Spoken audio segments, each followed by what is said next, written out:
Assalamualaikum warahmatullahi wabarakatuh.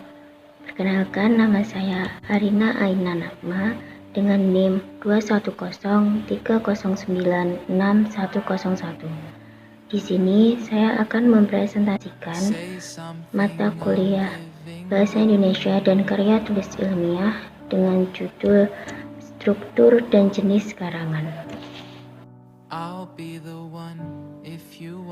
Sebelum kita masuk ke struktur dan jenis karangan, terlebih dahulu kita harus mengetahui apa itu karangan.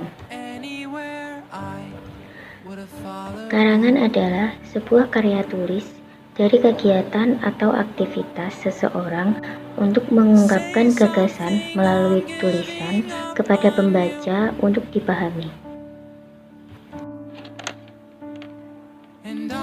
Selanjutnya, kita akan membahas tentang struktur karangan. Pertama, kita akan membahas tentang unsur karangan. Unsur karangan sendiri terbagi menjadi 4. Yang pertama yaitu gagasan atau ide. Gagasan atau ide adalah suatu pendapat atau pengetahuan penulis yang nantinya akan dituangkan dalam sebuah karangan. Yang kedua yaitu tuturan. Tuturan yaitu pengungkapan gagasan dalam bentuk tertentu sehingga pembaca dapat mengerti serta memahami kegiatan tersebut. Yang ketiga adalah tatanan. Tatanan adalah penyusunan ide atau gagasan penulis untuk mengindahkan asas, aturan, serta teknik dalam penulisan. Yang keempat yaitu wahana.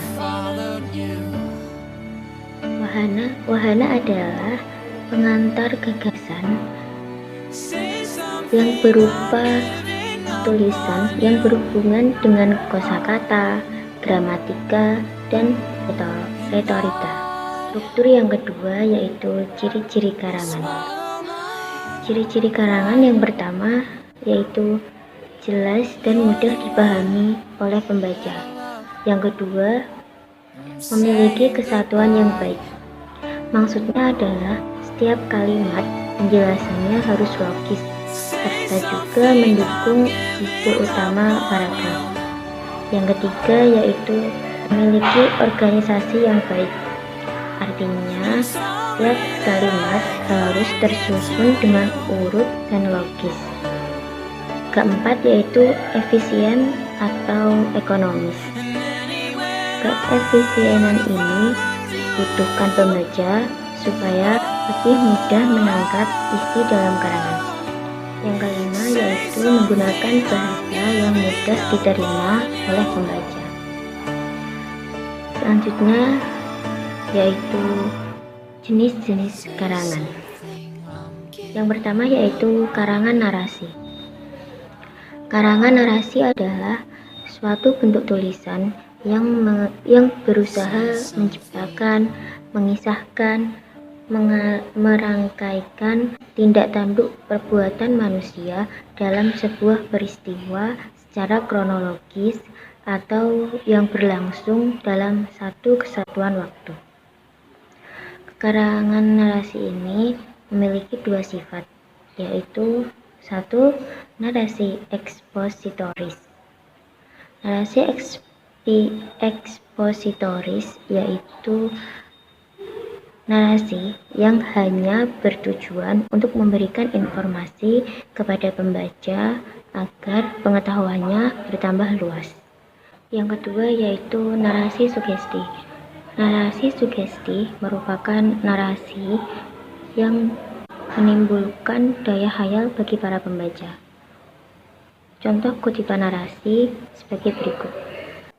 Pagi sekali aku berangkat ke Bandung menggunakan kereta ekonomi. Setelah sampai di rumah paman, aku tertidur pulas hingga azan maghrib. Setelah itu, aku segera menjenguk paman yang tengah berbaring lemas di rumah sakit. Kedua yaitu karangan eksposisi. Karangan eksposisi merupakan Wacana yang bertujuan untuk memberitahu, mengupas, menguraikan, atau menerangkan sesuatu. Dalam karangan eksposisi, masalah yang dikomunikasikan terutama adalah pemberitahuan atau informasi.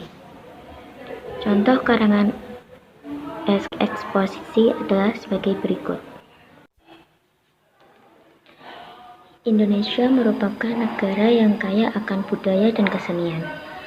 Di setiap daerah, pasti kalian dapat jumpai kesenian yang merupakan ciri khas daerah tersebut.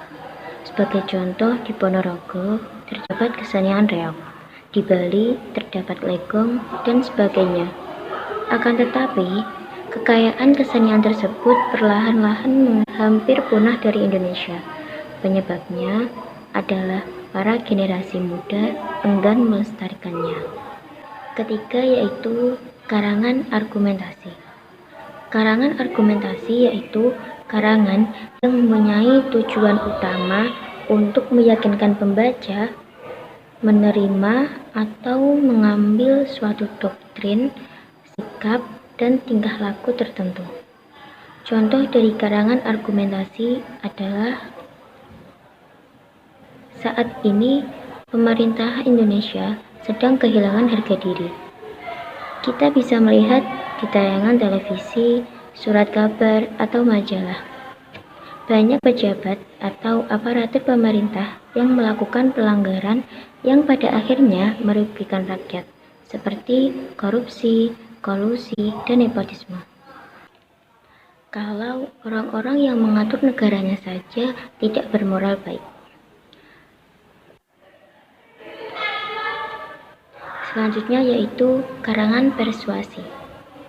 Karangan persuasi adalah karangan yang bertujuan untuk membuat pembaca percaya, yakin, dan terbujuk akan hal-hal yang dikomunikasikan, yakni berupa sebuah fakta, suatu pendirian umum, suatu pendapat, gagasan, atau perasaan seseorang.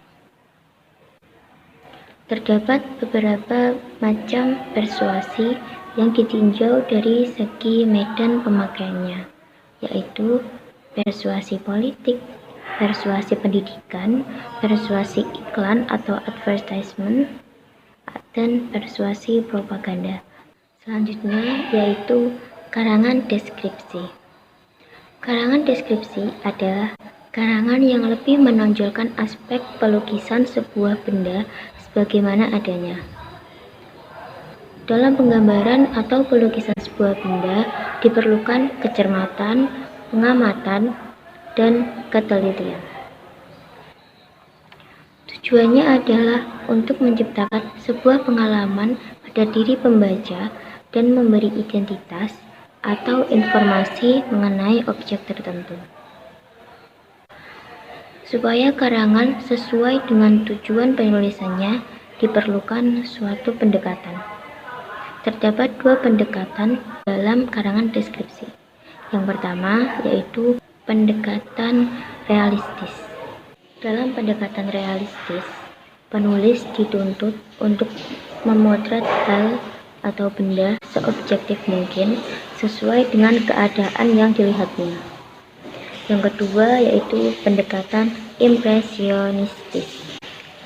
Impresionistis adalah pendekatan yang berusaha menggambarkan sesuatu secara subjektif.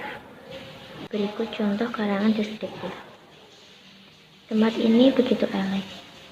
Danau riak di antara gunung-gunung yang menjulang. Sungai kecil yang bertebaran di kaki bukit. Sawah membentang dengan hijaunya.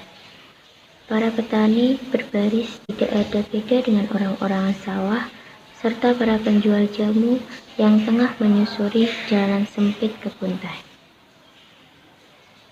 Sekian presentasi dari saya, kurang lebihnya mohon dimaafkan. Wassalamualaikum warahmatullahi wabarakatuh.